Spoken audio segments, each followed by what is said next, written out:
சேராத காதல் எதை எதையோ தேடி அலைந்தேன். வாழ்க்கைக்கு உதவுமென்று நீ வந்த பிறகு புரிந்து கொண்டேனடி. நீயே என் வாழ்க்கை என்று கடவுளிடம் வேண்டினேன். நல்ல வாழ்க்கை வேண்டுமென்று உன்னை அனுப்பி சொன்னான் கடவுள். துணை நன்றாக இருந்தால் வாழ்க்கை நன்றாக இருக்கும் என்று.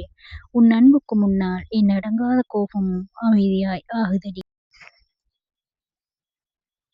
ஒட்டுமொத்த பூமிக்கும் ஒற்றை நிலவு இரவை அலங்கரிப்பதைப் போல என் வாழ்க்கையை அலங்கரிக்கும் நிலவே நீதானடி. யோசித்துப் பார்த்தேன், என் சின்ன இதயத்தில் உன் மீது இவ்வளோ பெரிய காதல் எப்படி வந்ததென்று. காரணமே இல்லாமல் பிடித்துப் போனதே. என் காதல் தேவதையே, உன்னை மட்டும்தான். உன் காதல் என்றும் என்னிடத்தில் இருந்தால் காற்றில்லா பூமியிலும் நான் உயிர் வாழ்வேனடி.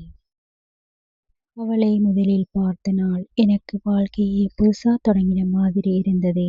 சின்ன சிரிப்பு, சாதாரண வார்த்தைகள். ஆனா அந்த இரண்டுக்குள்ளேயே என் இதயம் அவளோட வாழ ஆரம்பிச்சது. நாங்க காதலிச்சோம். அதுல பெரிய வாக்குறுதிகளும் இல்ல, எதிர்கால கனவுகளும் இல்ல. அதுதான் எங்களோட காதல். நாட்கள் போச்சு. அவள் பேசாத ஒவ்வொரு நாளும் எனக்கு முழுமையாக இருந்ததே இல்ல. அவ சிரிப்புதான் என் சந்தோஷம். அவ சோகமாயிருந்தால் என் மனசு கனத்துப் போகும். ஆனால் காதல் மட்டும் போதாது போல. சூழ்நிலைகள் பேச ஆரம்பிச்சது. வீடு, குடும்பம், நம்மளால முடியாதுன்னு அவ கண்களில் முதன்முறையா பயம் பார்த்தேன்.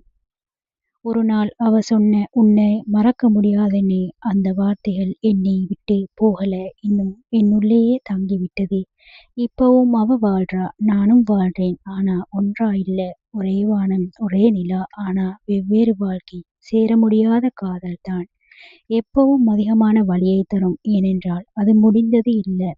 வாழ்நாள் முழுக்க நினைவாக மட்டுமே தொடர்ந்து கொண்டே இருக்கும். I miss you and love you.